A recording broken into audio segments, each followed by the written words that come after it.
siren storms. Down by the shore, pirates in the port of paradise.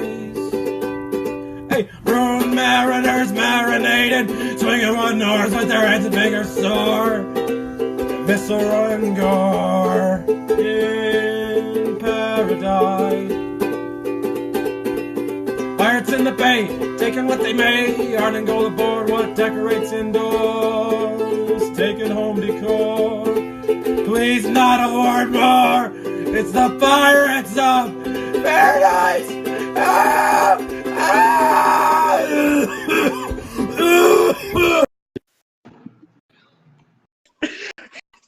Thank you. Hey, listeners, it's us. Wait, say that again? So you've been again. Oh, okay. So John has a 2-pound bag of jelly beans, and I imagine some of you would have been jelly of him. Mm-hmm. And that's the type of content we bring to our listeners. Mm-hmm. So like we were browsing for topics for today, and I think it's so fucking absurd to ever buy food that has a name. Like, okay, like that branded has, like, food? Yeah, food that's like branded. Oh, like branded. Like, that is very strange. Like, I mean, because I get chip brands, but all chip brands are just chips. But Lay's doesn't say, like, they don't like engrave or emboss Lay's into the chip. Mm-hmm. Give me your example of branded food. Jelly beans. These jelly beans have a little stamp on them that says Jelly Belly. Oh wow, that is kind of a lot. Jelly Belly's doing the most because like M&Ms and Skittles are branded individually, sort of, kind of as well. Yeah. Hershey bars individually branded. This is true. Let me think. I don't know. Like Reese's cups are kind of an iconic shape, but really not really. I wouldn't say that they're. You could definitely buy a generic chocolate peanut butter cup, and it would like the crinkles would already like that shape isn't unique to them. That's just the shape that little things are. You know what I mean? Like I'm sure that they're just like truncated muffin things. I'm sure that their candy is distinguishable from other candies. That said, that is weird to think about, like the vestiges of these things, because I'm pretty sure because like branding comes from like animals, right? Like. I probably like the origin of the term. Like animal branding. I imagine it would. That sounds very reasonable. I do not know. For like ownership purposes, just to be like, my cattle got rustled. I can tell because it has my goddamn name on it. Or like, there's a flap of skin missing off this here steer. Flap of skin. I'm pretty sure if we were to do some leather patchwork here, it would say, cattle farmer captains. I don't know. Wait. My bad. I was just looking up the etymology because I think it is that. But like, I'm pretty sure that like you're right. It is probably like the original muffin tin is probably. Oh, like they're just clowning on us, or not even like the tin, but like the paper. You know, the crinkly paper. Yeah, they probably made it at some point before they had like the machinery to do it. Mm-hmm. Like the first person who made it in a kitchen probably did make it in some kind of muffin tin like thing. Oh, okay. Like or at least in that kind of paper, whatever it's called. Mm-hmm. I'm not sure what you would call it. I'm like I keep saying crinkly like crinkly paper. So, but like it's a truncated cone with crinkles on the end. That's made of flat paper. I don't know what it's called. But I definitely dig the idea of like a 4-year like mechanical engineer making the machine that makes jelly beans. Oh, you know what? How hard am I allowed to tangent this early in the PCast? Go for it. Okay, so earlier, related to the idea of like a mechanical engineer who makes a jelly bean making machine, right? Mm-hmm. How I was thinking about like, I was mad at my coworkers and I was like, I deserve more money than them. That's not necessarily true. I'm just kind of an asshole like that. And well, it's not true, but it's not as true as I think. If you haven't thought that at some point, you haven't done enough. Yeah, you know what? If you're never like, I'm working harder than the people around me, I think it's because you're not working hard enough. I think that's definitely true. But I was thinking about the idea of, because we've talked about how as an hourly employee or really any sort of like underling employee, underling is not the proper term, but we'll use it, as any type of underling employee, you're not going to be paid exactly what you're worth because the people above you have to break even on you as a resource, right? So if you make $50, if you create $50 of wealth per hour, you might see like 20 or something.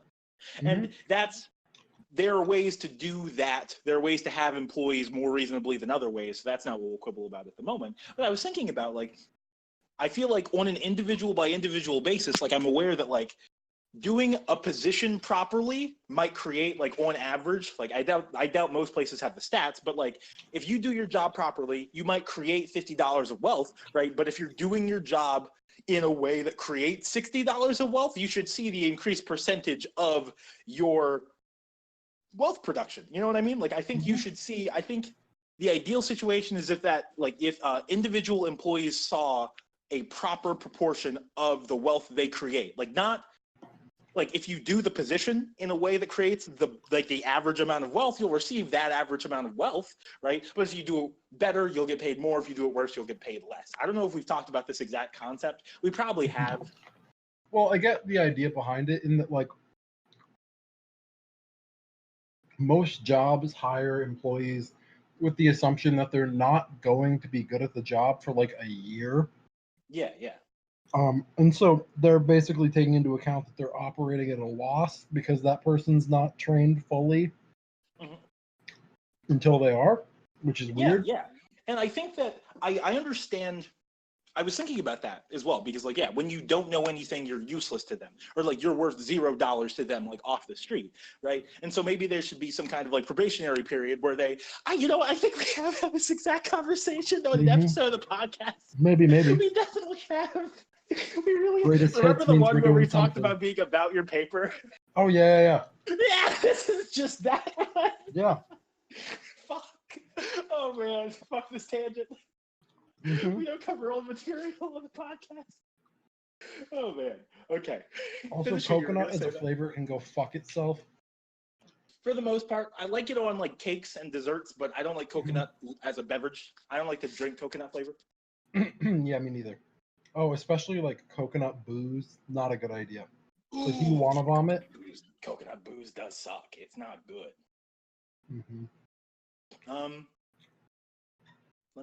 Have you been up to anything interesting this week? We haven't talked as much as we would have outside of the podcast. Oh god, I gotta put this fucking sack away.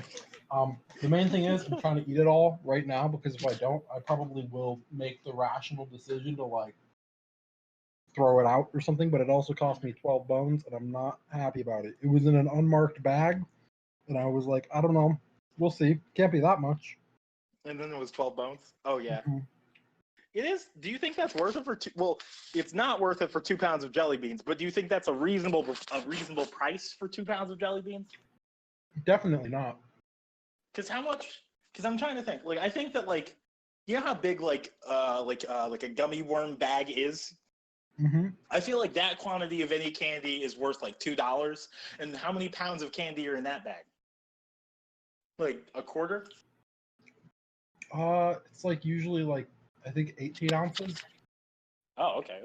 Maybe. Wait, I don't know. I could be wrong. I could be wrong. I was gonna say that's like a pound and that's like a pound and an eighth. That's like a pound and an eighth. Yeah. Because I was gonna say, if like a standard candy bag is like a quarter of a pound, right? So then if you were to spend $12, you'd have to spend 6 times the quarter. Like, so that's 6 quarters, which is a pound and a half.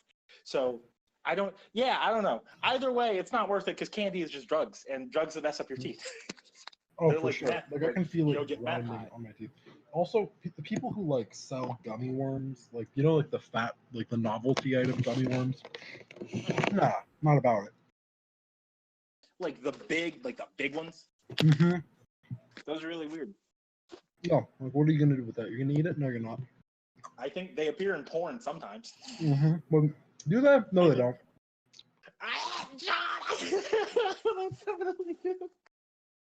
I get what you're saying, but I don't think so, because I think that would create some pretty immediate health problems. Well, I didn't say that it doesn't create immediate health problems. I'm just saying that I've seen it in porn, like with my own eyes. Like, I bet I'm like one Google and the like 2 minutes of looking away from sending you. I'm doing the research right now. Do it right now, John. I think. Is this like the think hot Sheena one? Shaw has definitely done gummy worm porn. Oh no, that's not good. That's just a normal size gummy worm. That's No, but not I think there's big gummy worm porn. Did you look up big? Oh no! Oh no! Corey, I'm gonna make this. I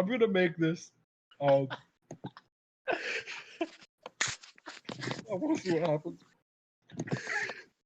Yeah, okay, let's see. Oh no! Oh no! Oh wow! This is unrelated. My mom said. And now this chat is.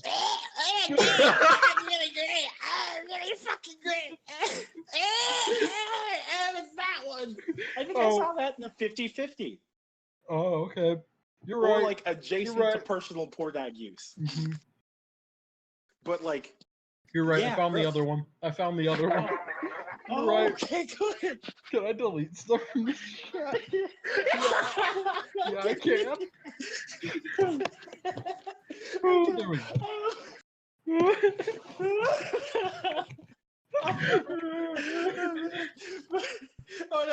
On a higher note, my mom just sent me pictures. She's in South Carolina. My childhood home is getting remodeled, and the outside just got painted this really pretty green color. You want to see the pictures? Yeah. To cancel out the negative. Yeah. To cancel out just like the blasphemy that was in the chat just now.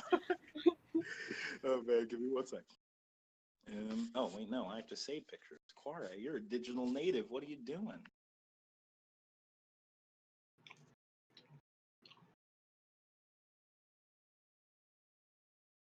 Yeah. All right, there. Oh, that's nice. Yeah. What's yeah.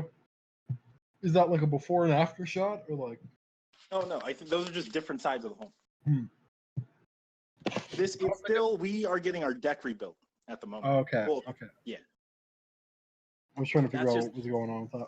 Oh yeah, it's a weird house. It's a weird house. Like this, the bottom picture is like, okay, so if you're looking at the top picture and then you walked around the house to your right, that would be the bottom picture. You see what I'm saying?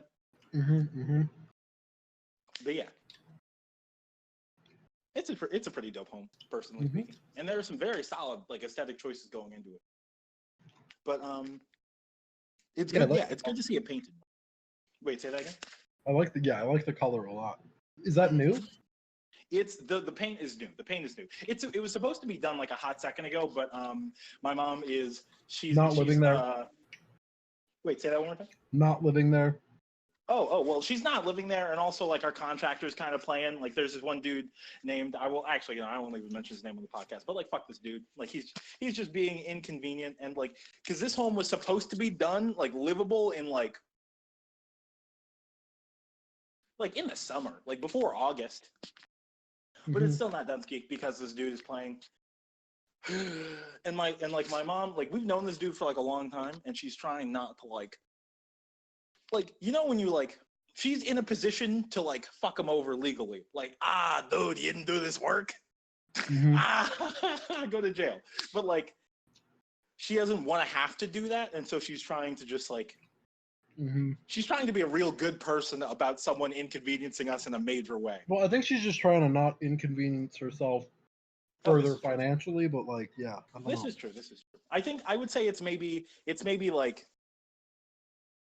let's say like 55% what I said, 45% what you said. It's probably something like that. That's just because like lawyers in courts like are way more annoying than just because like you don't get anything back out of that other than like, I don't know, like the net gain from that stuff is really just not useful unless you're like in a murder trial. This is true. Oh yeah, generally speaking, like if someone committed a crime against me, unless I was like reimbursed for the damage to that crime or literally their actions were reversed, I like Like, the other dude's in jail. Like, I don't give a fuck. Like, Yeah, like most in lawyers exist to be like their price point doesn't exist so that you use them. It exists. Well, yeah, yes, to use them because law school is expensive, but like most lawyers make money not in the private sector. I mean, not in the private sector like private practice, but like maybe private practice for like businesses like that are trying to go interstate. I was gonna say, like, like you go to a lawyer and you're like, I'm trying to set up this company, like I'm trying to do this, or something like that. You know what I mean? Like, and they're like, I can make sure that that's not stupid. Yep. Which I don't know. Like, I don't know if I would use a lawyer for that. Like specifically for like company startup, for example. Like, you know, LegalZoom exists. You can Google things. That's my main thing. Like, I feel like you're paying lawyers for being familiar with the law more so than anything. No, being familiar with the judges and even the other prosecutors. Yeah. Well, so yeah. Okay. But I would say you're definitely not paying. I guess like I think the marketing of lawyers go to, like, the same is that brunches and stuff, like law community lunches and stuff like that. Oh, no, yeah. I'm not like disagreeing. I'm just trying to rephrase what I was gonna say. But I think you're paying like the marketing of lawyers is like, yo, you suck at arguing for yourself. You don't know shit about shit. Pay these dudes who are professional arguers and know shit about shit. But yeah, you're definitely I would say or at least have a research team that knows like how to speak legalese. This is true. But like, I feel like speaking legalese is just like the average person hasn't done enough Googling to be able to speak legalese. That's true, for sure. Because it's one of those things where I think generally speaking, the primary talent of lawyers is, I would say the primary talent of lawyers is being familiar with our entirely too convoluted set of laws. Like, I mean, yeah. They aren't like necessarily even that. I mean, to like obviously, like to pass the bar and stuff, they have to be familiar enough. But and they specialize after that. But like, they're familiar with like the information, like the legal information gathering process. Probably has like idiosyncrasies that they are more familiar with. You know what I mean? Like if they're like, oh, is this illegal? They can answer that question faster than I can, or something. Yeah. I would kind of have to kill myself though if I was like a lawyer and I worked in small claims court or something. Oh, this dude stole my bike, and he's like, "No, I didn't," and nobody saw it. Oh yeah, just working like he said, she said things. Oh yeah, like dog. Both of us are like everyone in this room is on a higher pay scale than the value of the item you're dealing with. Oh yeah, like I'll buy you a new bike if I can go home. Oh man, it would be fun to. That would be an interesting thing. It's like solving problems for people like that, like showing up in a courtroom and like, hey, no, I bought you a new one, and they're like, no, I fixed it. Don't worry. Because like So I just googled something because like I know that small claims court, like you're allowed to go to court for anything over $20, but $20 doesn't mean $20. It means $20 in 1776 when the law was written. So it's like $500 now. Oh, okay. But yeah, that'd be great. Oh yeah. I mean, yeah. Because, well, okay. The thing I was gonna say before is, you know how sometimes you want to be mad about something, but you realize it's a non-problem, and really you're just mad about not being included in the decision-making process. I feel like that's what small claims court would become if you could just do that. Anyway, that's interesting, I suppose. Like that, it's like the lowest amount of money that you can take someone to court over, or the lowest amount of wealth, I suppose, you can take someone to court over is $500. That's interesting.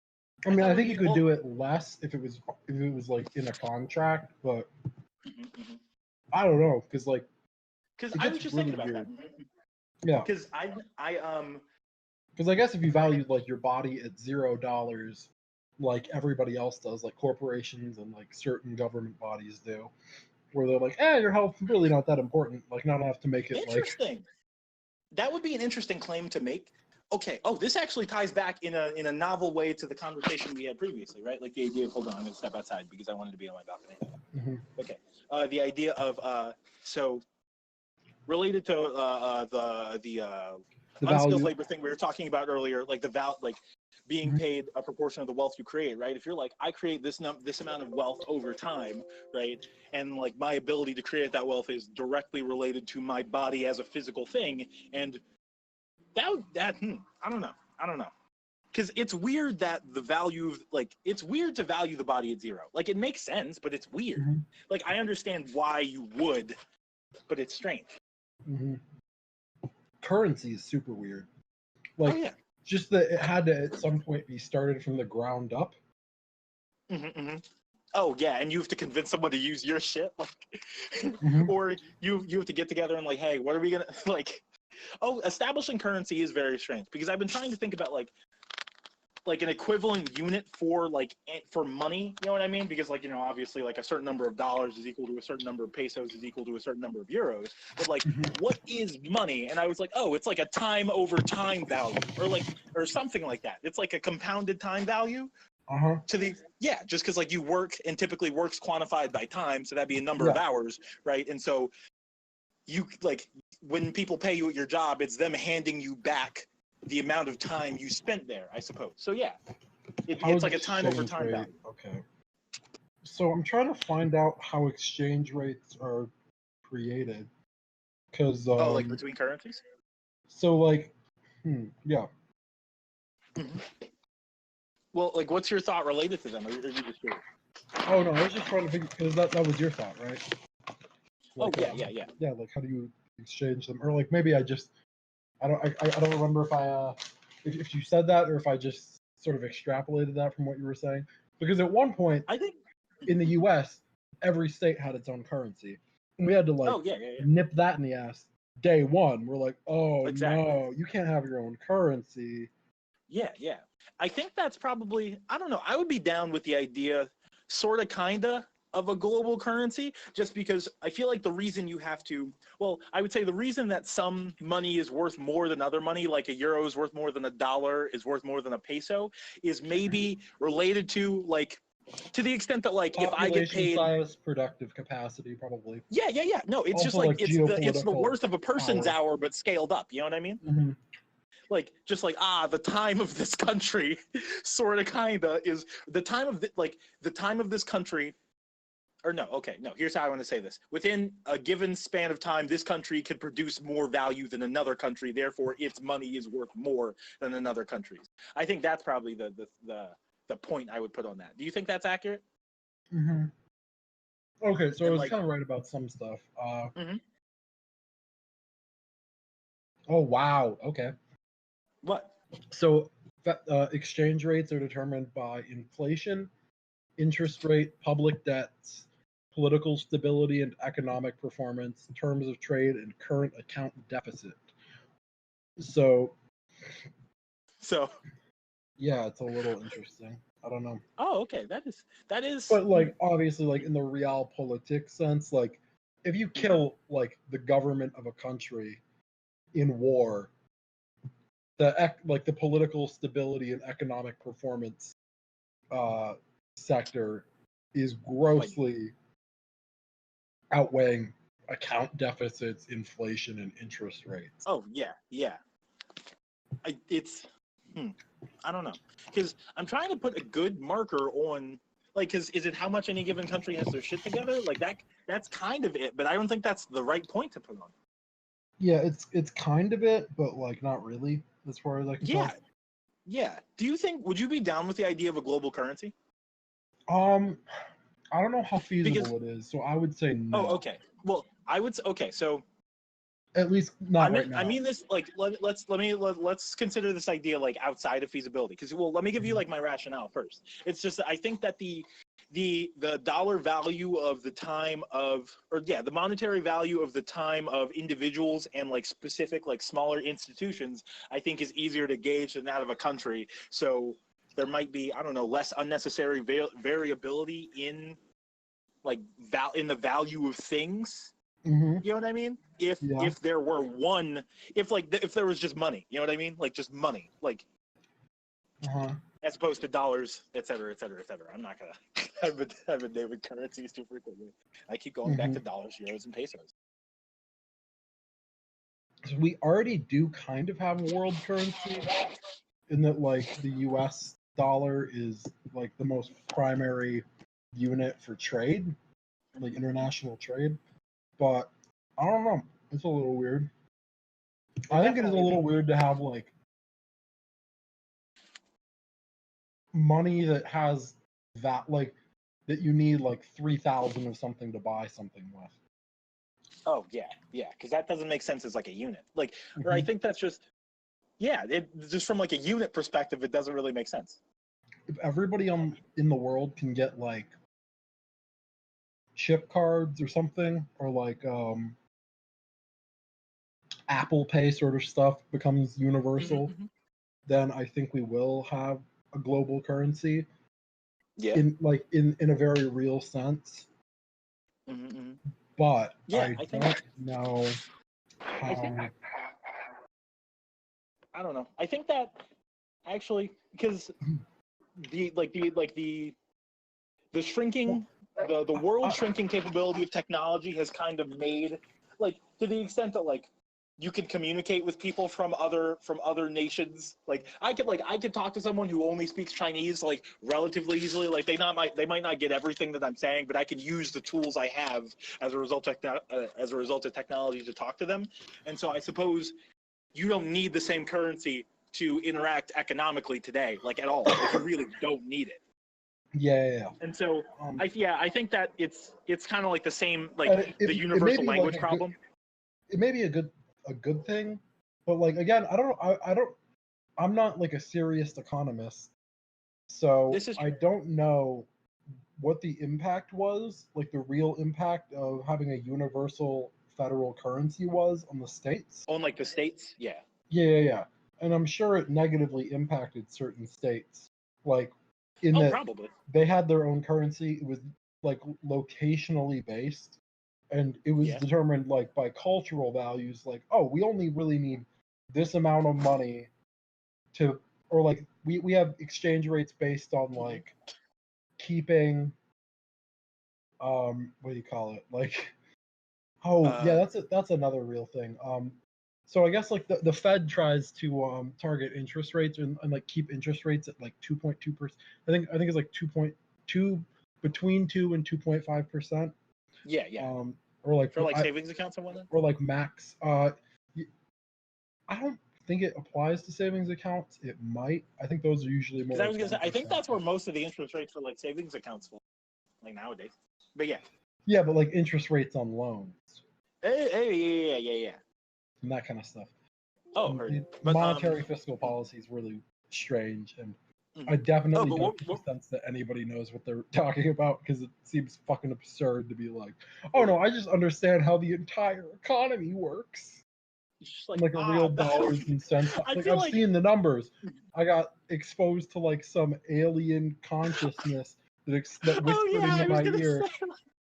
I melded minds with the idea of money. Oh my gosh, that was actually one of the really smart ideas that was in there was an American Gods comic comic adaptation. There was a comic adaptation of American Gods also written by Neil Gaiman, right?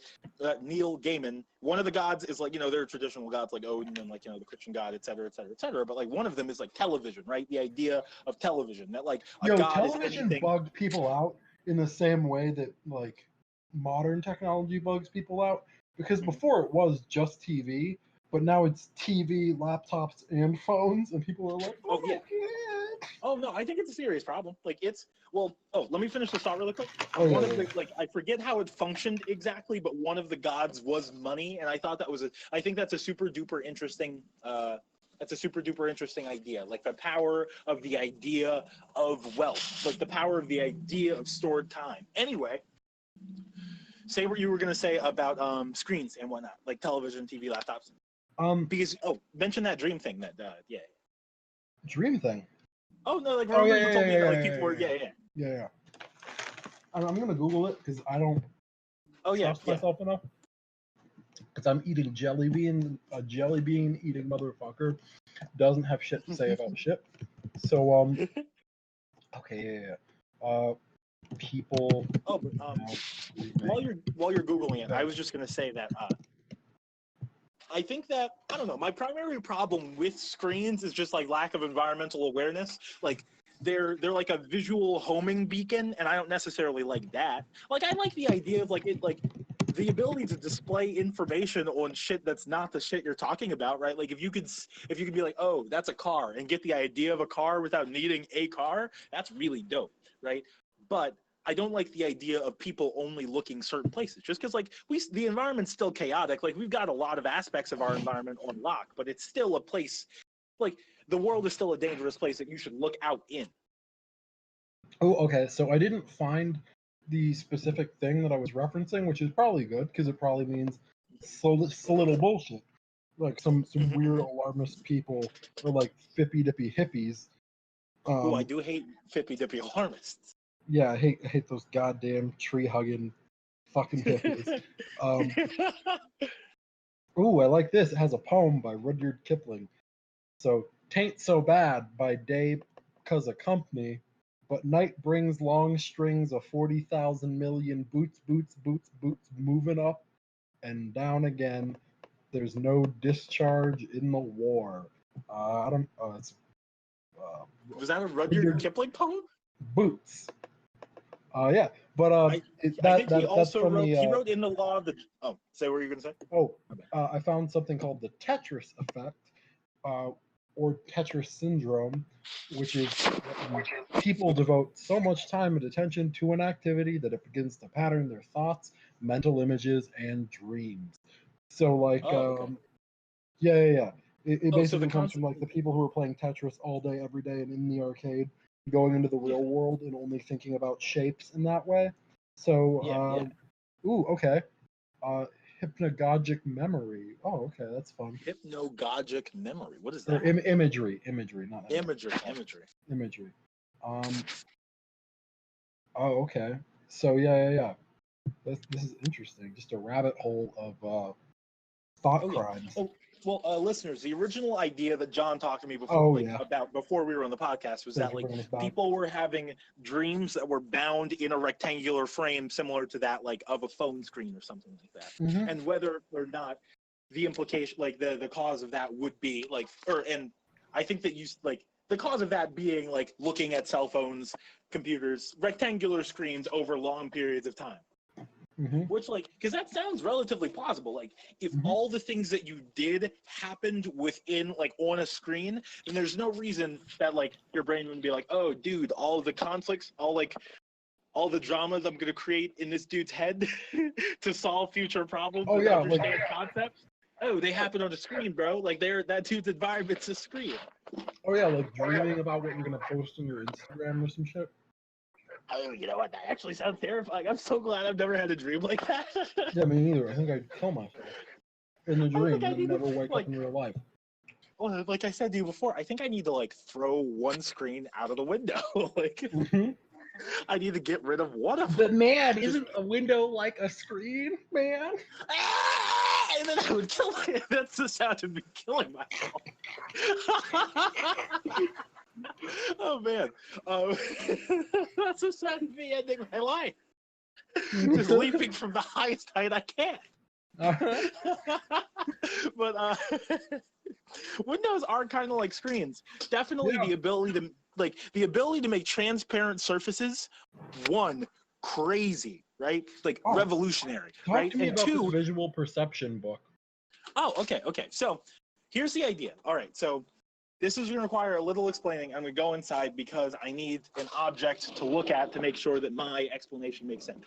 All right, so like imagine like a cube, right? And when you're looking on that, like you're looking at that cube straight on, so it appears to be a square, right?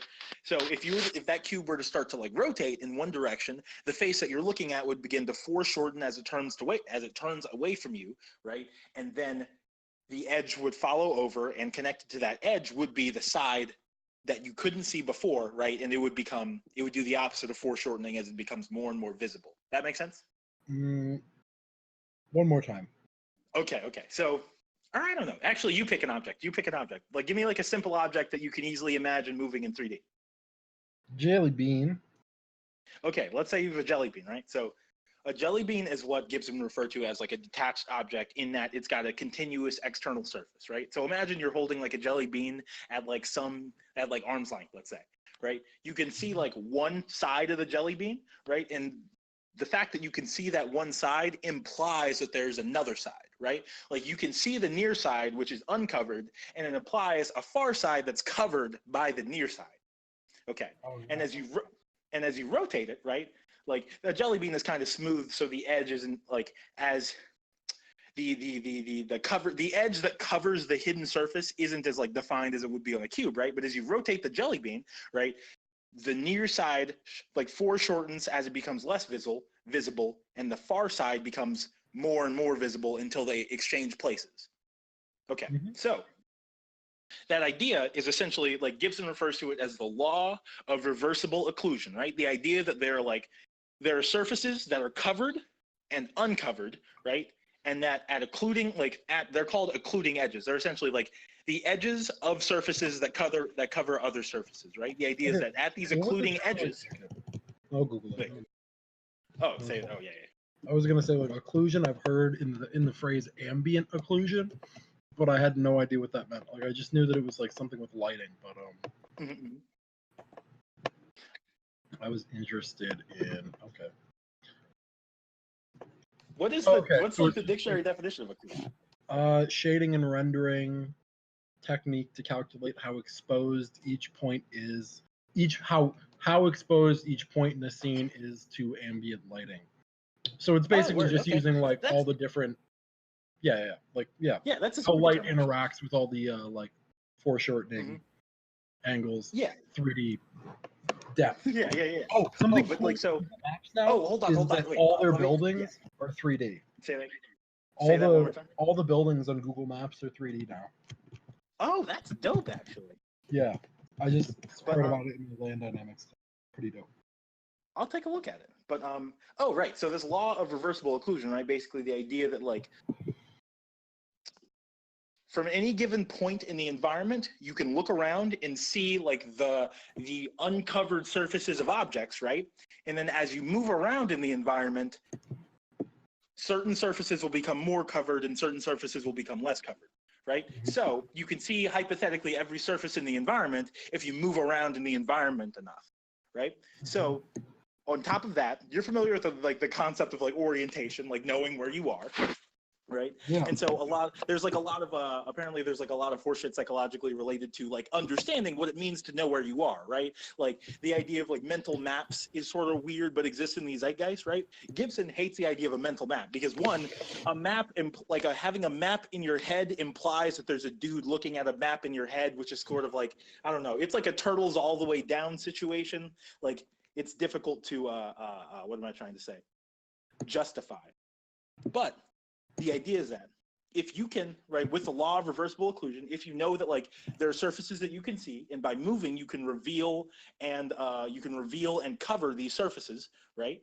Then like knowing where you are is essentially based in knowing the physical actions you need to perform to make a certain surface visible, right? Like if I want to see my kitchen sink, I have to walk around my couch. I'm walking around my couch right now, listeners. I have to walk around my couch until I'm in my kitchen so I can look at my sink, right? So knowing where you are is essentially knowing all the paths you have to take through the environment to make the surfaces you desire to be around you visible.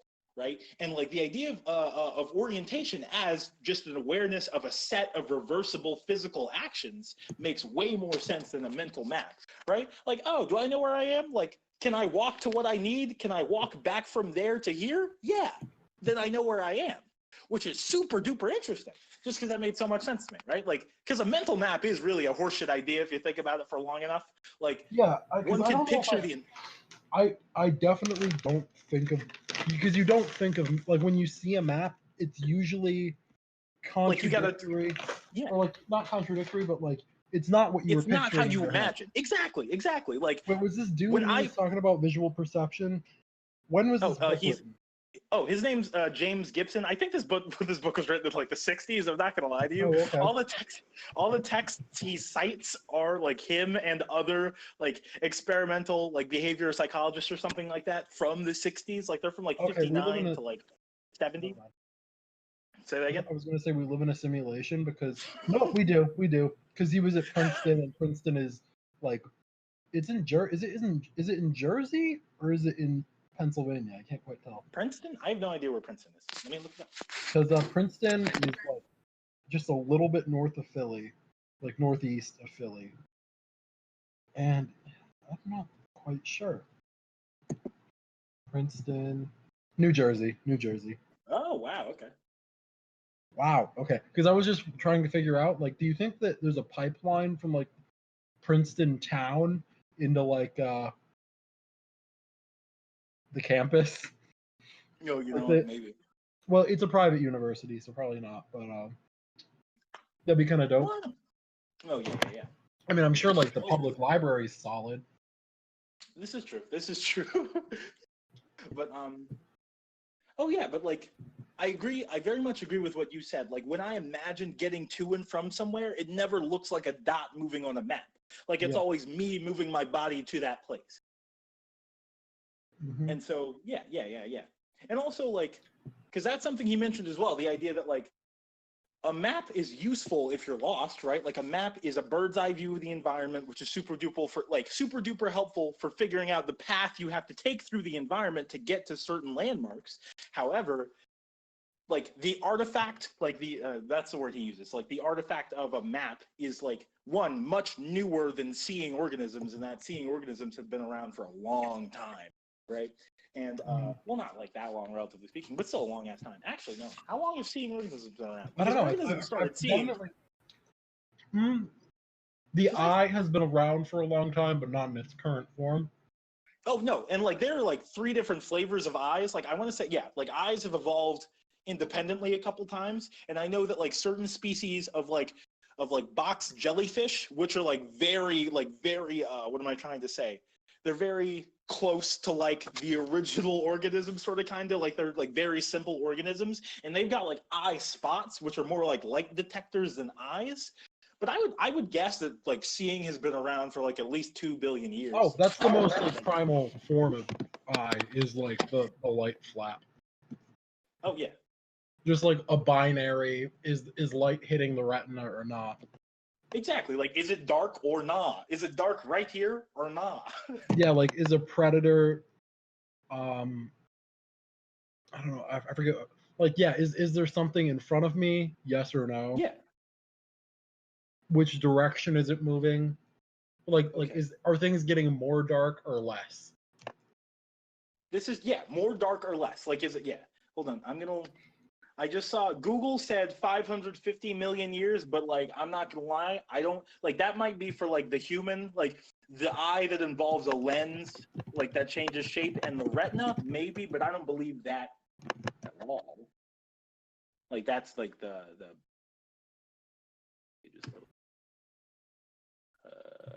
eye spots. Care about eye. There are 3 different flavors. Okay, apparently complex eyes first appeared during the Cambrian explosion, which was, so it is like 550 million years ago. Alrighty then. I was just overestimating how long complex life had been around.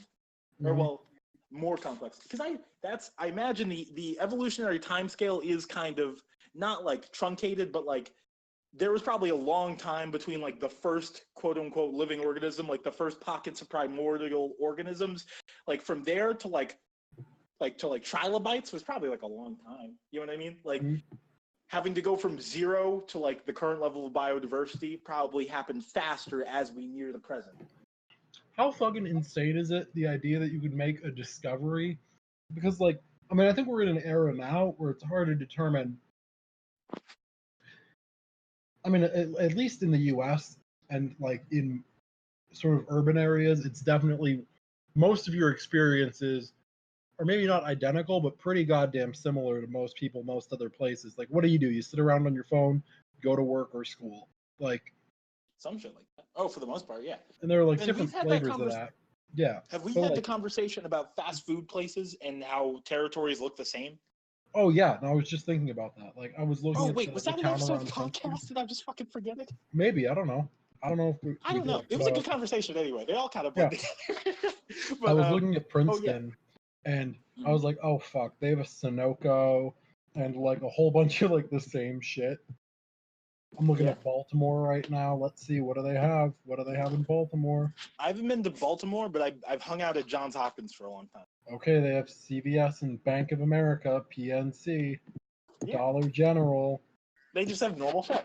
McDonald's, Bank of America, Because to a certain Goodwill. extent, that makes like making Chipotle. aspects of the environment like similar like that. Like it makes sense in some microcosms. Like, does every town need a different bank? Nah, can we just put one of a certain type of bank in every town? Yeah, that makes more sense. Or Mhm. like, to a certain extent, like, but like, you don't need a branded convenience store. You know what I mean? Like, you could just make a convenience store. Like, Oh yeah, like I don't have any brand preferences for convenience at all. oh yeah, exactly. just Like, do you what's have like close. bottled water? Like, Yeah, actually, I don't know. I Or, don't like- really buy bottled water ever. I buy bottled water like if I can't fill up my I'll water buy a- bottle in a place, Oh, that's true. I'll buy a Fiji or if I don't have it. sometimes. Mhm. I like a nice. I mainly just like the actual packaging. My uncle's real upset about bottled water, though. He's like, "Yeah, people don't know bottled water's a scam." Oh Like, no, it's so a is fucking scam. buying everything. He's like, "Why are you gonna pay for water? Here, just drink some tap."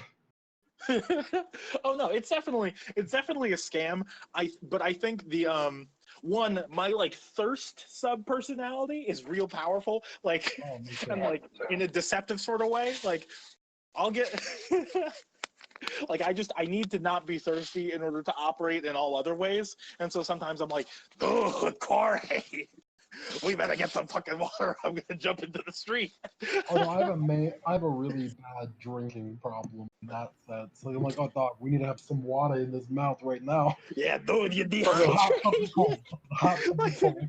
Oh yeah, I definitely like.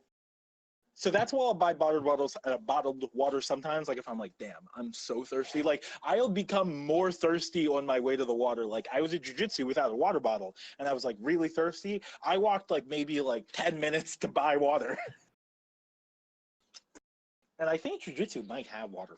Actually, no, they don't. They don't have water. They don't have a water fountain at your jiu-jitsu spot? I don't think so. I think they have like a Leo fridge that's got like water. Oh my god. Baltimore is fucking crazy. They got Mosher. They got Harlem Park. They got Pigtown. What are these places? Mill Hill. Are these just where people live? Are these sets you can rent? Highland Oh, man. Town. Middle East. I live in Middle East Baltimore. Yeah, dude. That shit's great. Oh yeah. Just like, how'd you get hurt? Like, oh, I was in the Middle East. You're like, oh, I was in thank the you for Middle your East? service. Guys, No! I've recently returned from the Middle East, which is like a block. Yeah. Like, Oh, it's actually from a brief Johns tour in the Middle Hopkins East. Bloomberg. Johns Hopkins Bloomberg is in the Middle East. Johns Hopkins Bloomberg. Whoa. Okay. Yeah. I would definitely like. Ooh. Like, oh, like, hey, what do you do? And like, I'm a medic in the Middle East. I would definitely. There are a lot of bits to be had. That would be a fun place to live. That is fantastic. Yeah. I was okay. Apparently, like the development of areas is pretty standard as far as like market bidding is concerned, because like cities basically develop in like a circular radius. Actually, I have a thing right here. There's like a dude who wrote about it. Johann Heinrich von Thunen. He wrote this paper called like The Isolated State, which is about how like if you're in an area and assuming all the land is like equally fertile, you're gonna pick a point that's like equidistant from all the things that are like hard to develop or something. It's strange. I don't know. Is it like, wait, hold on. Is this like, it's a book you said? It's I don't even know if it's a book so much as like a small paper, like, oh, okay. like Can a you treatise. can you Sure, send sure, it to me? sure. Or like type it in the thing? Because I'd be interested in that. Because I don't like the development of new places is something that I'm interested in generally. Yeah. So it's basically like this. I can basically just send it to you as an image because it's pretty consolidated. Um, let's see if I can find it. The isolated state. Okay, yeah, I found it on JSTOR. It's so. This stuff's man. Oh, $49. You can go fuck yourself. Oh yeah. 49. Who pays to read a book? Like really? Like the idea that If I books can't get it for free, should I will. cost more. Yeah, but like, there's obviously a price point where you're like, not worth knowing, or like I could find somewhere else probably. Oh no, because like this book about like visual perception, I think it costs like $60, like normally. But I found like I think the cheapest non-free, like I probably could have found it for free if I were looking hard enough. But the cheapest non-free I found was like, holy shit, a bird just hit glass. It was hilarious. Oh no, God. is that bird okay? But I found it for like 15, and so I'll pay like 15 to read something. I'll pay like 20 to read something. For sure. Oh yeah, but I won't pay like 60. 60 is too much. Oh, I think 60. generally speaking, above 5 hours worth of money, because like yeah. Oh, it would have to. Oh yeah, that makes sense. That makes sense in a pure like trade-off category. Yeah. But yeah, it would have to be something like I would buy like an original. Like I think I want to say it was Picasso. There's somebody who made like a bunch of Bibles and then like illustrated them. Yeah, I'm pretty sure it was Picasso. Not sure. Yeah. But you're saying you would buy like one of those? Yeah. That'd be. I mean, because it's obviously like more valuable than either the grids or the pictures at that point. This is true. That's basically a historical object rather than that's a. Yeah. Like It's yeah. Okay. Yeah. So. I don't know. Basically, like his assumptions were that the city is located centrally within an isolated state, which means like has some problems because very few places develop in isolation. Also, I'm very glad I didn't even check what I was sending there. I could have very well sent gummy worm in the ass. Funny as hell. Oh, I don't think we even said that. Oh, there were gummy worms coming out of somebody's asshole. But yeah. Oh so, yeah, I don't. Yeah. That's what. Remember when? Oh, I'm pretty sure we were laughing like something horrible. Like remember the horse thing? Oh, I don't remember. I don't know. Is it the horse and the meat grinder? Yeah. Yeah. Yeah, I was gonna say anytime where we're laughing uncontrollably, it means something horrible is happening. Oh yeah, like one of us has lost an arm, but it's basically like this, right? So like that image I sent you, there's like a city center, and then all the things that are like assuming all of the ground is equally fertile, you're gonna sort of grow stuff as close, like you're gonna make decisions based off of like, okay, we need lumber. It's hard as fuck to transport lumber, so let's build that close to the city. And then outside the forest, we have field crops because those are easy to transport.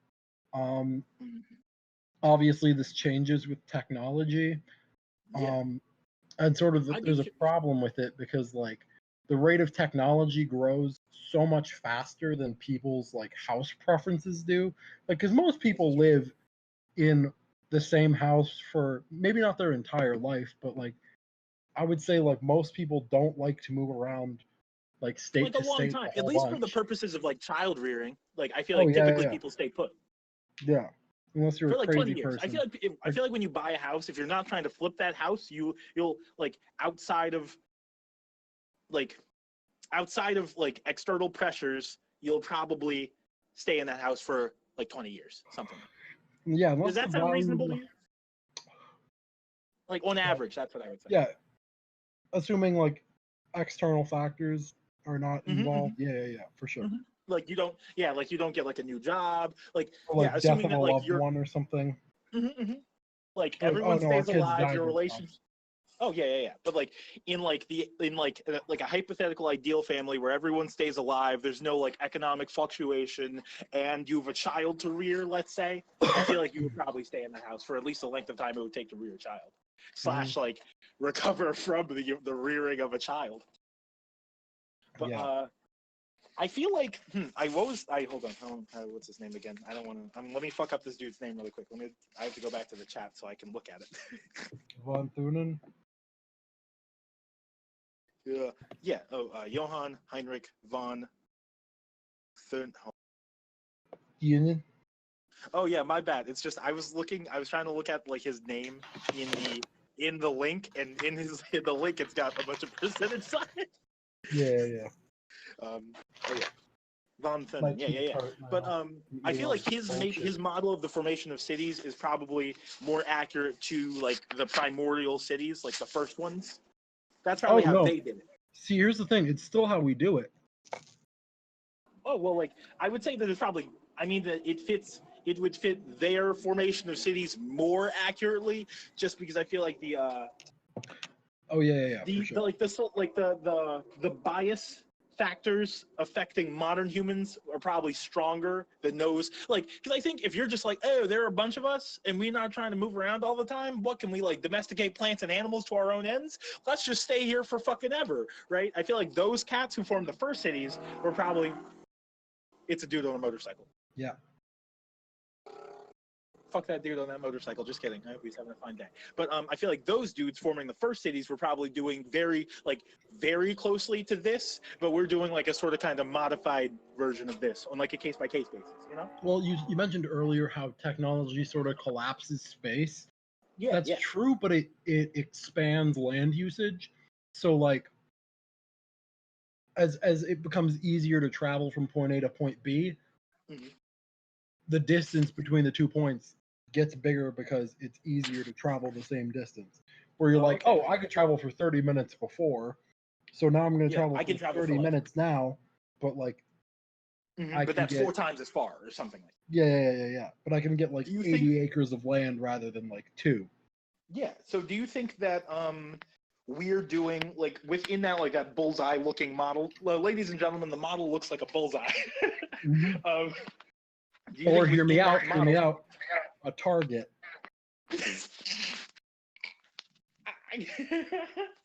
And I'm pretty sure that if that somebody at Target, like within their corporate chain, might have thought of this. This was my conspiracy theory surrounding this dude. Interesting. Because they're in every like quote unquote developed town now, and it's like on some level a plan to like link like corporate development with like social development. Yeah. Oh my gosh. Okay, hold on. Let me write that down because now I believe now I'm a conspiracy theorist. But the thing I was going to say is, do you think we're going to like the city center is going to essentially like, or not necessarily like, because within that model the city's like a dot. Do you think those bands are going to expand around cities? So like the idea of like an economic center in the future as opposed to like today or in the distant past would look like a very small, like hyper dense collection of people that are all capable of communicating and living in a very spatially efficient manner because of technology, taking advantage of massive swaths of land because they can do so, also because of the power of technology. Do you think it'll look something like that? Yes, but then there's also like you're dealing with the historical vestiges of cities too. Like you're dealing with like the velocity and like momentum of cities that have already grown and have been invested in, like LA, Atlanta, New York, Seattle. Like those are really some of the big 4. Like some of the Houston, San Antonio, I was going to say you're living stuff in in like Texas. Yeah. But the city is not in the middle of a flat area of country, and so the way this looks more like a piece of pizza, I would say, rather than like a because the semicircle is most likely still drawn around the city, but it sort of meets the natural border of like the oceans and stuff. So like, for instance, you have like massive. Oh yeah, Chicago too. Can't forget about Chicago, Detroit, some of the Rust Belt states that have water access, because warm water ports are still massive. Shipping isn't dead just because we have planes. Because it's still way cheaper to ship stuff than it is to like ship it on a plane. I'd be. I'm thinking a lot right now about. What am I trying to say? Well, okay, so one, there's this comic book character called Jack Hawksmoor, and he was abducted by aliens and modified surgically to like live in like overpopulated megacities as part of a slave species. So like he gets stronger, the denser the metropolitan area, the stronger he becomes. So he's like the strongest in like New York or like Mexico City or something like that. Like he needs it. Yeah. But anyway, that's the first thing I was going to say. The second thing I was going to say is this model is for like, yeah, it's for like an idealized in which like all the land is equally fertile, the land is flat, there are no rivers, mountains, etc. I didn't go that far into that Wikipedia article, but do you know of a model like this that attenuates for the like things like rivers and whatnot? Like, because I'm trying to map this idea to like the formation of like Sumer or like you know like just like those Fertile Crescent civilizations. Yeah, so I would say that this is definitely not viable, like his model, because there are no rivers. Yeah, and like In his rivers are like. Oh yeah, you need and like them for cities crop were made by production. rivers. Like Yeah, you need them for crop production, and then obviously just sipping water. This is true. But yeah, that's actually, I think his model's kind of fundamentally flawed in not fundamentally flawed like it's horseshit, but fundamentally flawed in that like, yeah, like the first cities were like around rivers. Like you need rivers for human cities, arguably. Like sort of, kind of. Like. But he's an economist, I don't know. So like, it's a little different. Oh, this is true. He's not some kind of. I don't know, like a city planner. I don't know. I don't even know what that field is called. Like a large that's my scale field. That's my field, actually. a land dynamist. Urban planner, yeah, anything like that. Also, my my land dynamics teacher keeps getting pissed at me because I use terms like the negative implications of investment from massive corporate interest, and she's like, "What do you mean by that? What do you mean by that?" I'm like, I don't know. I'm just saying, like, maybe we shouldn't be reliant on monopolies. I don't know, but oh my god, these jelly beans are crack.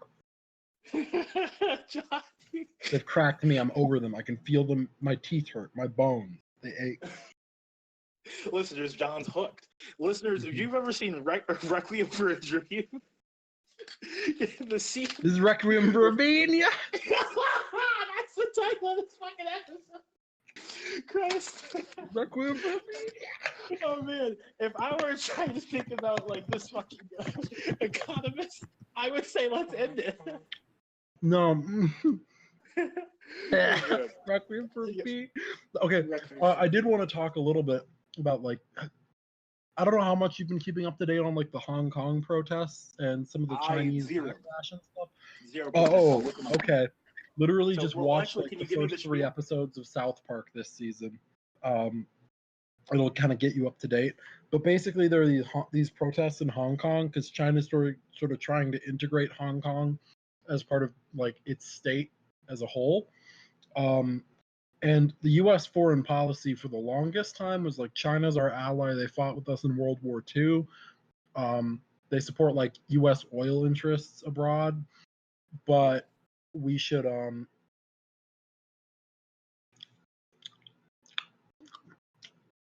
fuck, help.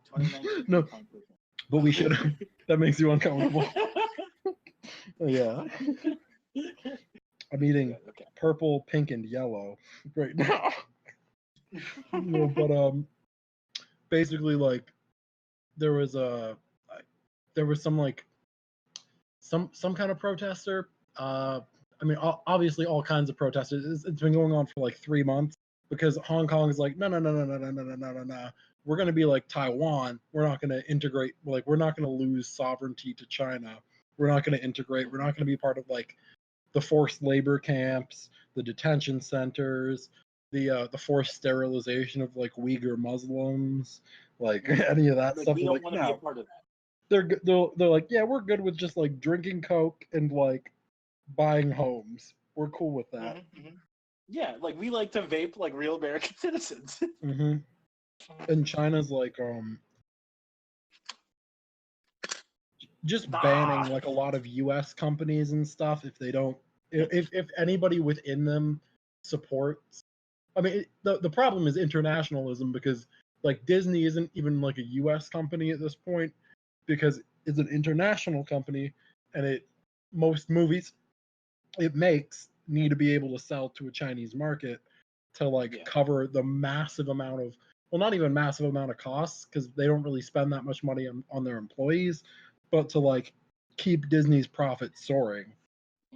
So like the CEO can get a bonus because they negotiated a $520 million deal with China or something. And they're dealing directly with China because China has a top-down government. Yeah. But it's weird. It is very China. Hold on, because I was just gonna. That would be a fun CIA project. Like, like trying to play politics within China, because I'm sure there isn't loyalty. Like it's any Machiavellian system. Like I'm sure that there are factions within the Chinese government, but I don't know how you would play them. Yeah, I also don't know. Yeah, I don't know how you would play them. China's sort of weird in that, like, externally, it seems to be like, well, it's obviously. What am I trying to say? I was gonna say it's obviously like it's obviously fucked, right? Not like fucked in that it's bad, like through and through, or that their citizens don't live properly, right? But fucked as in like in all top-down governments, especially one the size necessary to like govern like a country the size of China, there has to be corruption. Like there really does have to be. Like there's definitely corruption. But yeah, I don't know. Like it probably like it's what am I trying to say? It's a different corrupt culture, I suppose. Yeah. Do you think that? Oh well, one I was going to say there have been like 8 suicides, which I think is so many to have, like related to this. Like related to to the protest. Oh, okay, that's interesting. Like, yeah, no, like apparently, like they're like okay, 8 protests were linked to them. Like they in 5 suicide cases, which the victims left suicide notes citing the bill as the reason they took their lives. And then the other 3 were attributed to events that followed the extradition bill, which I think is kind of horseshit. So I think there are really 3 suicides. You know what I mean? Okay, yeah. Like nothing happens in a vacuum, but like you don't know people's lives. Yeah, this is interesting. Yeah. I feel like if you're, it seems a little bit weird. Like no single piece of legislation. Like unless I guess you're dealing with extradition. So if it's a criminal, right, or like somebody who's being tried on crimes, even if they're like bullshit crimes against the state, stuff. If they fear that they could be extradited, especially if they were protesting, right, and like the protests don't look like they're going well, it gets weird. And also it gets really weird because there's a bunch of like US companies that manufacture like tear gas and stuff that the Chinese government uses. And they're like, and they haven't been banned from selling it or anything. Like I think the US just recently adopted a policy of like, hey, stop selling weapons to like governments of other countries, and because it's not good for business. Like in the long term. Yeah. But that is it's definitely not an ideal situation to be in, but there is basically like not everybody's participating, but there's pretty good participation. Like I think that especially a city like Hong Kong benefits from the idea, like they know how to do a city right because it's pretty goddamn new. But also just like, actually, I wouldn't even say it's that new because it's existed probably about as long as other cities have existed, like 50 to 70 years, like mega cities, really. Like there might have been some like larger city, but like not at the same scale that it is now. No. Yeah.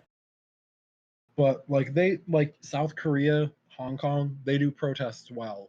Like let ambulances through. Try not to like tip over police cars and stuff with people inside. Yeah, just like generally like protest. Like don't be an asshole, protest. Yeah, like riot, but like in a responsible way. in a productive way, at least. Just because, Yeah.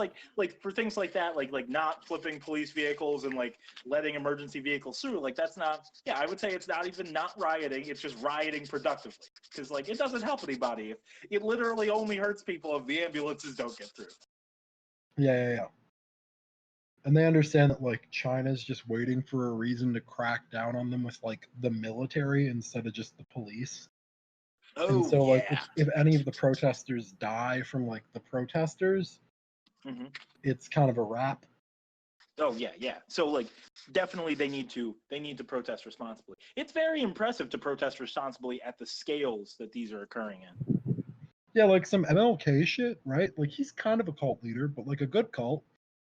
Mm-hmm. Oh, Like they're definitely good cults. leading people on a walk.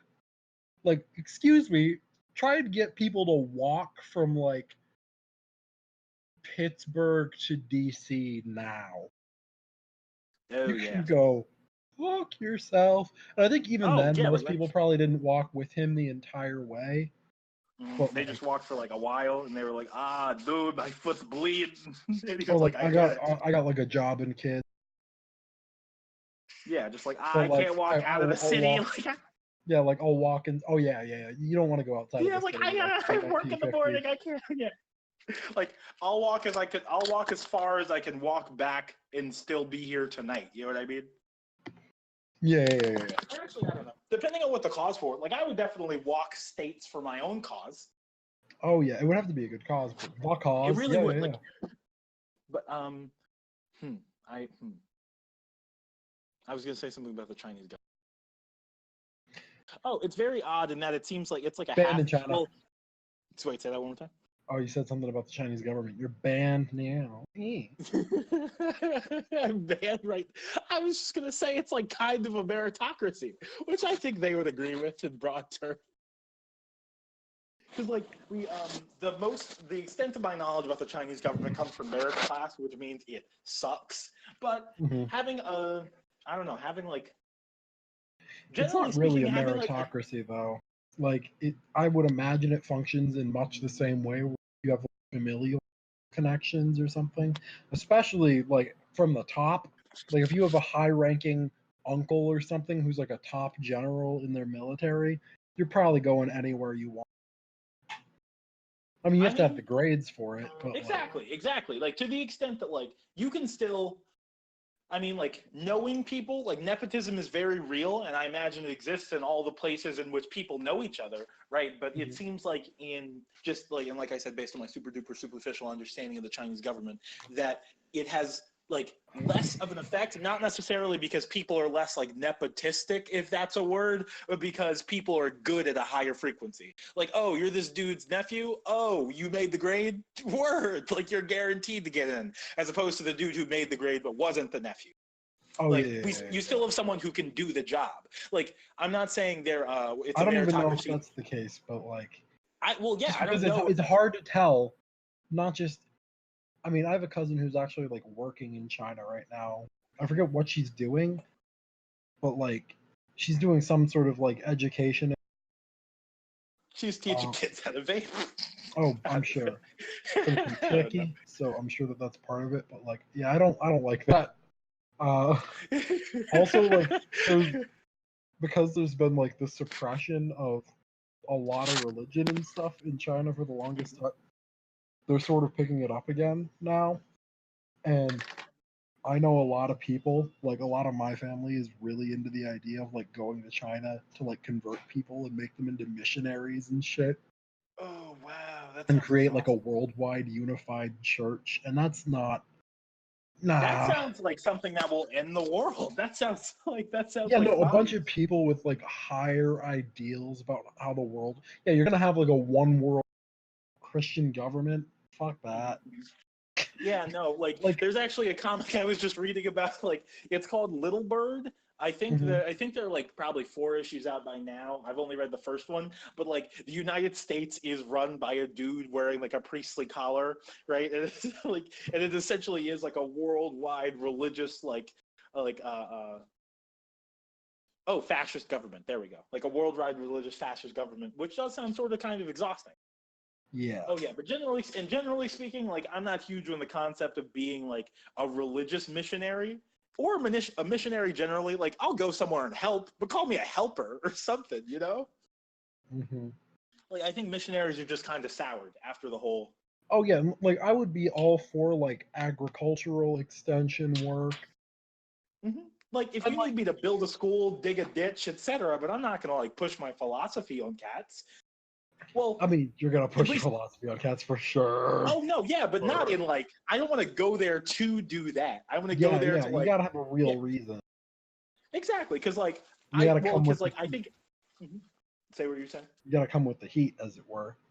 Exactly. And like everyone's definitely pushing their philosophy on everyone all the time, just as a virtue of like, even if you have an unarticulated philosophy, it affects the way you behave. The way you behave affects the way other people behave. Therefore, you're kind of pushing your philosophy on them, right? But and if someone's like, "Hey, what should I do?" I'll tell them what I think they should do, right? But like, I'm not gonna go there and be like, "Ah, bro, you're living your life wrong." Like, like Yeah. I think going there was somewhere way to too much of a discussion in the US about like communist capitalist dichotomy. Like that not railroaded, it derailed our political conversation for the longest time. And I think that the free speech argument is kind of the same because nobody's really cracking down on free speech. There's just like other than like I guess a Twitter or something might, but there are, Mhm. and I get the monopoly argument, but they are a company, and so Yeah, like they're they like can't be held to they're like providing a service. I suppose yeah. they're mediating. Well, you see, I don't know I where do you definitely draw the get line from? I get why they're doing it, they're but they're a monopoly. They're a monopoly, so I don't know if monopolies should exist, and I don't think you can break them up in a digital sense. Mhm. Because like you're not gonna have like the point of a social network is to like coalesce people into certain advertising pockets and stuff, among other things. Um, and so I don't know, it's a little bit Or at weird. least from like the corporate perspective, that's what And like that's no what most of it. business wants to be like, we want the business of like Klansmen because that's not popular anymore. But like Yeah, a yeah, lot of them were in that when that yeah, was yeah. the zeitgeist. So it's a lot of Because opportunists without principle, obviously. But this then is true. also there's certainly generational change within companies. Um, Yeah, and they I do don't know. adapt Like in some sense to cultural norms. So if you have because like I. Mhm. somebody who graduated with a degree now, they're going to have a completely different mindset than somebody who graduated with a degree in economics in 1932 or something. This is true. I I was thinking about it, and I like or well like in listening to what you said, obviously, right? But like I don't to that extent. Well, hold on. Let me say this first. I'm going to tie it into what you said about. Um, First, I don't know actually like what Twitter should do because I was trying to think like let's say like I'm Jack Dorsey all of a sudden like and they're like Klansmen on my website I suppose like on the one hand I'm a big like the anarchist in me is like I should be able like you're providing a utility like you've just made a new communication platform like you're like the U.S. Postal Service. It doesn't matter what the fuck I want to ship, I'm gonna ship it. God, don't tell me what to do. But Except that the U.S. Postal Service they do, can yeah, tell exactly. you You can't ship what to like ship compressed because there's gases, the right? U.S. Or like, Purple yeah, Service. and so I suppose I think that I think that saying like, oh, we don't allow hate speech on our platform, I think that's I don't know. I think if you're gonna have rules, you should like state those rules very clearly all the time, and they should be as simple and as few as possible. And This yeah, is you know what this I is mean? what I would say. Like I think that you could definitely make the argument that that technology comes from public research, like research Yeah. at public institutions, and then a lot of the prototyping was taken like by most technology comes from the military, at least historically This in is the true. U.S. And so Yeah, like yeah. I would have the argument like digital technology is mandatory in our current world for like doing your thing. Oh, Like you need it. You need it to you be a need it, person. so Yeah. it's a public Like, because utility. We'll people are regulate like, it, oh, and yeah, in like that people are you like, you don't like have an Instagram, dude. Like, that's weird. yeah, and I think that in the same way that I mean I think we might I don't know it's a little bit different because you're dealing with social media, but like say like hey if you're using a public utility government rules kind of apply to you. But it is weird because the courts are sort of contradictory on certain stuff. Like a lot of the sexual harassment stuff comes from like Title 7 or whatever, which is like anti-discrimination, meant to like redress historical grievances, and sort of like integrate women into the workplace and stuff. But that's anti-free speech. Like, but I don't know. It's weird. It is. It's all very strange. I think that. Yeah. I think underneath the Twitter, like the banning, like the regulation of what people can and can't say on Twitter is the unwillingness, or at least like the fact that the government has yet to put because I think that, the internet should be a utility. The ability to access the internet should be a utility, and I think there are very few ifs, ands, or buts to be had about it. Mm-hmm. And so I feel like if they were to, just like, I don't know, like nut up and then make the legislation and like around that more concrete so that the internet is actually a utility, I think that would solve a lot of the precipitating problems about like, hey, you can't tell me what to do. This is the internet. You know what I mean? Like, I think that problem is above the fact that the internet is not a utility. Oh, also, there's weird stuff, right? Because like China has a social credit system, but in the US, we also have a social credit system. It's just based off of something a little bit more flimsy, which is like our economics. And so it's not, it has very little basis in principle unless it goes to court. And then it depends on the court in which it's in, and like the appeals process to higher courts, and then ultimately, if it reaches the Supreme Court, that kind of stuff. Yeah, but like that is very strange. it's very How does the Chinese credit system work? I don't know. I think that their social credit system is based on, I would imagine, grades, economics, probably a lot of the stuff that international trade is based off of. But then there's definitely just really obvious stuff like criticizing the Chinese government. That has problems. Like Xi Jinping, anybody who targets him definitely would hurt your social credit. But then they have facial recognition technology and all that stuff that they just adopt because they're like, "Oh, dog, we got this new technology. Give me that. Give me that. Yeah, what do you want? You want resources? I Good, cool. Give me the technology. I don't give a fuck about the resources." I went to the Wikipedia article about it. the Chinese social credit system, but it seemed so convoluted that I'm not going to attempt to read it and talk. Oh, please, no. I would also like to look through it with you. So, social credit. Oh, but really quickly, I was going to say, like, blankets, outside of any modern interpretations, like, real or otherwise, the idea of a social credit system, I don't hate it, and here's why. I feel like that kind of exists already subconsciously, because I think that, like, what am I trying to say? You should be aware of your position in the hierarchy you compete in, Like, I think you should know how good you are relative to other people, and I think you are. I just don't think it should be stratified. Like, I don't think it should be something that you can't change. And I also don't like the idea. Yeah, a credit score that you can't improve is fucking worthless. Oh, no, exactly. That doesn't make any sense. Right? And so I think my main problem with the idea of trying to make like a governmentally instantiated like social credit system is that we don't have the technology to make that happen. Like, we really don't. Like, I think that because like you can look at someone and like, am I better than that dude or nah? Right? Like, that dude's got too many stains on his clothes. I might be better than him. You know what I mean? Or something like that. Right? Or like, but I don't think that, or I said or like, but I didn't care about my second example, so I was just going to keep going. But I don't think that. Yeah, I don't think that you can. You should definitely be able to update it like in real time. Like, I think your social credit score should be updated like every 15 minutes or something like that. Oh, for the longest time, we had a social credit system in the U.S. though. Like, stand up for the Pledge of Allegiance, sing the national anthem, go to church on Sundays, all that stuff. It wasn't stratified, but if you didn't do that, you wouldn't get ahead in life because you wouldn't be like in the places and with the people that that were already ahead. Engineered society. If you weren't part of a frat in college, you weren't going anywhere. Oh, well, hold on. I was gonna say, really, that's true. But I disagree with the use of. Obviously, I disagree with your use of the word stratified. That's what I was going to say. yeah. How did I use it? You said that what am I trying to say? That like, regardless of like you said that like a social credit system shouldn't be stratified, and I might have misused that. I don't know. I use that word a lot. Oh no, because like I don't know what it means. Oh, Stratified.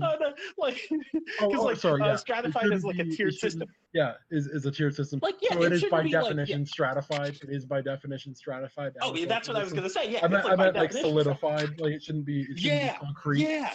I should use. Exactly. Thank you for calling me out on that because I would have continued to use that word. No problem, John. Hey, social credit for language correction. 2 points on last 15 minutes.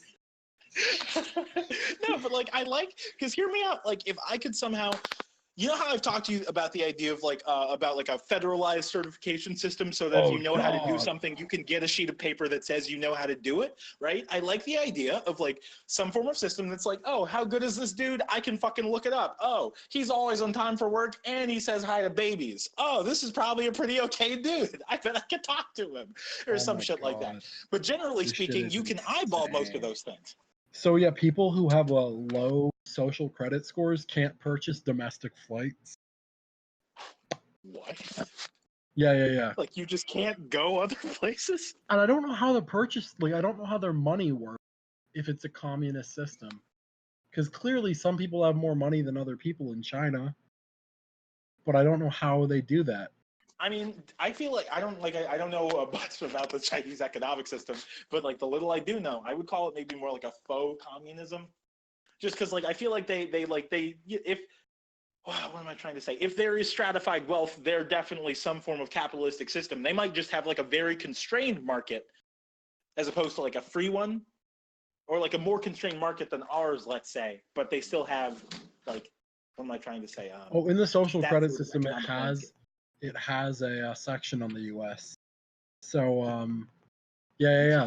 Basically, they're talking about societal privileges related to transportation, accommodations, communications, and the rates. Oh, the rates, yeah.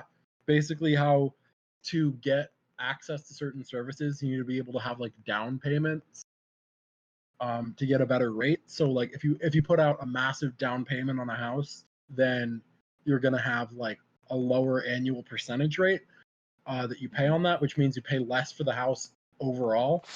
And then also like education on things like 30-year mortgages, like fixed interest rate loans, because that was the whole thing that created the housing bubble crisis, was the variable interest rate mortgages, where basically like mortgages were tied to the health of the economy in general. And so if we had inflation in a year or something, or we had whatever, then people who like could afford houses just ended up not being able to purchase final goods, or like they couldn't afford their houses, and then that entire housing bubble would collapse. Oh boy, that was a good time. Okay, good time. So yeah. Saying like your interest rate could jump. Your interest rate could jump from 2 to 8% in a year, and so you could go from paying like $380 a month for your mortgage to like $3,000 or something. Oh yeah. Something ridiculous. Yeah. Oh, did you see in the like for the social credit system? Did you see the part about like the app for debt collection, like the debt collector, like the deadbeat debtor app? I did. I missed that. Okay, apparently, there is an app of some sort that has like a map of people, like their addresses, who just like have like debts, like outstanding debts, and like it encourages the users to be like, hey, tell me if you think this dude can pay actually. Like, and so it seems like a shitty thing to do. It seems like a really shitty thing. I'm gonna say, generally speaking, this system sucks dick. Yeah, there's maybe their social credit system should have been engineered by Apple or something. Oh, you know what? Hey, China. Hey, liberal. Maybe if you will let. Do you want to be a high-level citizen? You have to wear orange shorts and throw a sledgehammer through a large screen. Think differently. Yes, listeners, you remember that commercial, right? You remember the Apple commercial? Do you know what commercial I'm talking about, John? What commercial could you go ahead? Oh, the Apple commercial with the person with the orange shorts. I don't think I don't know that commercial. Here, give me a second. Apple orange commercial. Oh, is it Apple oranges comparison? Oh no! It's a first Macintosh commercial. Here, I'm putting the link in the. I think the person's wearing orange shorts. I could just be adding unnecessary details. You made the fruit association and followed it. Okay. Requiem for a Bean. Chinese Dreams. That's a solid name. Listeners, we're spoiling the name of the. Well, I guess you already knew the name of the podcast. I guess before you, because this is probably close. This is their shot at IBM. I don't know if there were any shorts in this at all. I think there are shorts. There might be shorts. There are 0 shorts in this commercial. How do you know? Wait. Skip to the end. No, Wait, you're right. There are shorts. They're orange? They're orange shorts. Hell yeah. Yeah. Okay, yeah. I'm so glad I wasn't a big dumb dummy. Oh yeah, that's so weird. I don't know how they got away with that. I'm saying that's so weird because look at the imagery they have. Like it is somebody running in like reddish orange shorts with a hammer. Like that's just communism. And I'm saying that in Apple's credit system, you have to be that person to be like a bourgeoisie. That's what I'm saying. To be a high level, if you want wealth and fame, you gotta be like that person. You know, like the impact, or like, are you familiar with like the basically like what this commercial was trying to do? I think it was. I am. So it was targeting IBM because IBM was like home of the corporate computer, and they were trying to be hey man, computers aren't just for you; they're hip and cool and for creatives. Exactly. I think, and I guess it worked. It must have. Yeah, it kind of did. Yeah. Do you have anything? I guess we can just have our plugs at the end of the show. I forgot that we plugged in the show. Yeah. No, you can plug your book on visual perception or some shit. Oh yeah. Okay. Also, it came out so long ago too.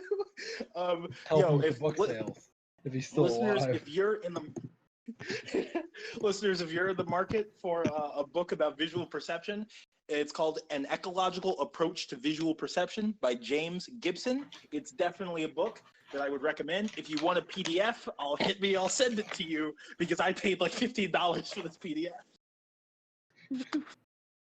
So I would like to plug Danny Brown's new album because this platform clearly is going to give him some cross promotion.